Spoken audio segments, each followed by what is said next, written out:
రోజు నాతో పాటుగా కొన్ని లక్షల మంది ఉపాధి పొందుతున్నారు. సో మిత్రులారా ఆలోచించండి. ప్రతి ఒక్క వ్యక్తి ఎంబీఏలు చేశారు, డిగ్రీలు చేశారు, ఎంటెక్లు చేశారు, బీటెక్లు చేశారు. జాబులు లేవని ఫైల్ పట్టుకొని సూసైడ్ చేసుకునే పరిస్థితికి వచ్చేసింది. సో యువతకి ఒక మంచి సందేశం ఏమున్నదంటే, మీరు ఎక్కడ ఎవరిని గేమ్లాడాల్సిన పని లేదు. ఎక్కడ ఎవరి దగ్గర మీరు ఏమంటారు మీ మీ సిచ్యువేషన్ ని దిగజార్చుకోవాల్సిన అవసరం లేదు. వెస్టీజ్ మీకు ఆహ్వానిస్తుంది. రండి కదిలి మనం కలిసి పనిచేద్దాం. నేను ఒక ఎంబీఏ స్టూడెంట్ ని ఈ రోజు ఈ లైఫ్ స్టైల్ లీడ్ చేస్తున్నాను. మీ దగ్గర కూడా ఈ అవకాశం రాబోతుంది. ఈ వీడియో ఎవరైతే చూస్తున్నారో, ఈ న్యూస్ ఎవరైతే చదువుతున్నారో, సో మీ అందరికీ అవకాశం పిలుస్తుంది.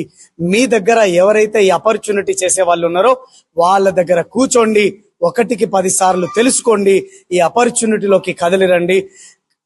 పోరాడితే పోయేది అంటూ ఏమి లేదు. మన బానిస సంఖ్యలు, మన పేదరికం తప్ప. So I wish all the best. Thank you very much.